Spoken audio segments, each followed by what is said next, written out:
Assalamualaikum warahmatullahi wabarakatuh, sahabatku. Konten kali ini masih melanjut konten-konten yang lalu, yaitu membangun pondasi spiritualitas. Sekarang ini pondasi yang kelima, yaitu hidup itu harus kaya. Ya, ini hidup harus kaya. Pertanyaannya sekarang, perlukah hidup di dunia ini mencari harta sebanyak-banyaknya? Ini satu pertanyaan yang nanti akan mendapatkan jawaban di penjelasan-penjelasan berikutnya. Saya ingin menyampaikan ada beberapa ungkapan yang salah kaprah gitu. Ya, yang pertama, bahwa harta itu tidak dibawa mati. Ya, ini yang menyebabkan orang tidak mau mencari harta. Karena ada ungkapan bahwa harta ini tidak dibawa mati. Yang kedua, harta itu menyebabkan lupa akhirat. Jadi kalau kita banyak harta, itu menyebabkan lupa dengan akhirat. Kemudian, semakin banyak harta, semakin lama hisabnya di akhirat. Ya, sedikit harta, hisabnya lebih cepat. Jadi ada semacam ketakutan kalau kita ini memiliki harta banyak, maka nanti di akhirat itu hisabnya sangat lama gitu. Kemudian yang keempat, yang terakhir ini, Allah menilai manusia dari takwanya, bukan dari hartanya. Nah, ungkapan-ungkapan salah kaprah ini yang sering menyebabkan kita tidak bersemangat untuk mencari harta. Baik, kata Nabi, orang yang baik itu seperti apa? Orang yang baik itu adalah orang yang bermanfaat bagi orang lain, ya, bukan baik untuk dirinya sendiri. Jadi kata Nabi, orang baik itu adalah orang yang bagaimana hidupnya itu bermanfaat bagi orang lain. Nah, untuk bisa bermanfaat bagi orang lain, kita ini harus memiliki apa saja. Ya, yang pertama, kita harus memiliki harta dalam bentuk ilmu. Kemudian harus memiliki harta dalam bentuk benda. Kemudian yang ketiga, harta dalam bentuk kesehatan. Nah, sehingga kita ini memang harus kaya, yaitu tadi kaya ilmu, kaya harta benda, dan juga kaya harta dalam bentuk kesehatan. Sehingga kita dengan kekayaan ini, nanti kita ini bisa bermanfaat bagi orang lain. Nah, saya akan mengandai-andaikan, ya, jika kita ini melarat, ya, tidak punya harta sama sekali, ya, pertanyaannya, bisakah kita berbuat baik untuk orang lain atau bermanfaat bagi orang lain? Yang kedua, harta bentuk benda tidak punya. Harta dalam bentuk ilmu tidak punya, karena kita melarat ini. Kemudian harta dalam bentuk kesehatan tidak punya, karena kita ternyata karena tidak punya harta, tidak punya ilmu, ya, akhirnya sakit-sakitan gitu. Ya, jadi tidak punya harta kesehatan. Nah, kesempatan untuk menuntut ilmu itu sangat kecil karena apa? Karena tidak punya apa-apa, tidak punya harta dan juga tidak punya kesehatan gitu. Nah, tempat tinggal pun juga mungkin di kolong jembatan karena memang kita tidak punya harta gitu, ya. Terus kemudian keluarga juga tidak terurus, ya. Terus kemudian kita yang paling penting bahwa kalau kita ini melarat itu menjadi beban masyarakat gitu. Ini yang perlu kita perhatikan gitu ya. Bermanfaat bagi orang lain adalah implementasi dari hablum minallah dan hablum minannas, ya. Jika ada orang yang hablum minallahnya baik tetapi hablum minannasnya jelek, artinya hablum minallahnya sebenarnya masih belum baik, ya. Jika orang hablum minannasnya baik tetapi hablum minallahnya jelek, maka hablum minannasnya juga tertolak ini, ya. Seharusnya hablum minallah juga baik, hablum minannasnya juga baik, begitu. Peluang besar agar hablum minallah dan hablum minannas seimbang dan sama-sama baik adalah jika kita kaya, ya. Nah, pertanyaannya, kaya yang bagaimana? Ini kaya yang barokah, ya. Kaya yang barokah artinya untuk syarat, ya, syarat menjadi kaya barokah itu adalah mencari harta dengan cara yang halal, ya. Jadi kita ini memang harus kaya, tetapi ada syaratnya, ya.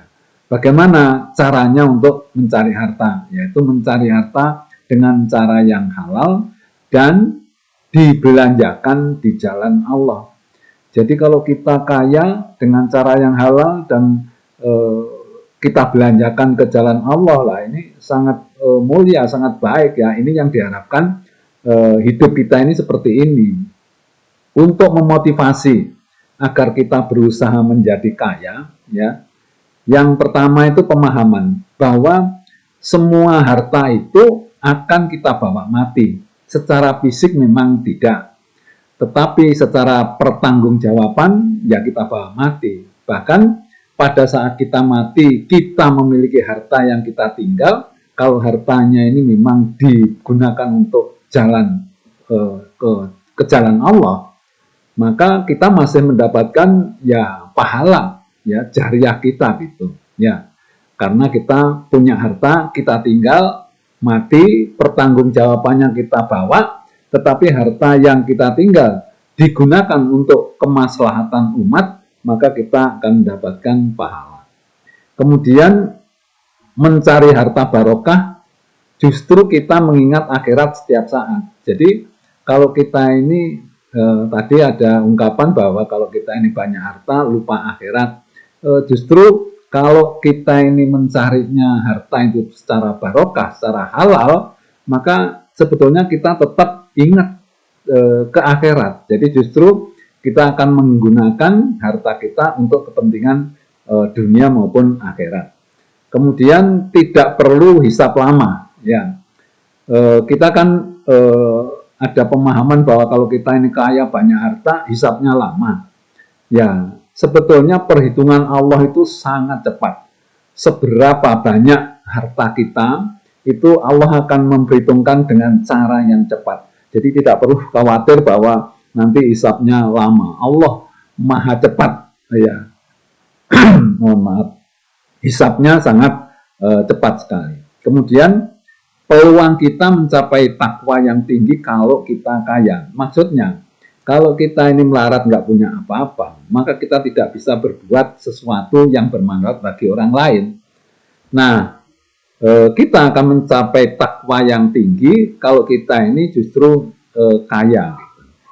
Dengan kaya, kita ada peluang besar untuk jadi orang yang bermanfaat bagi orang lain, karena kita bisa menggunakan kekayaan kita, apakah itu ilmunya, apakah itu harta bendanya, dan juga kesehatan, ya.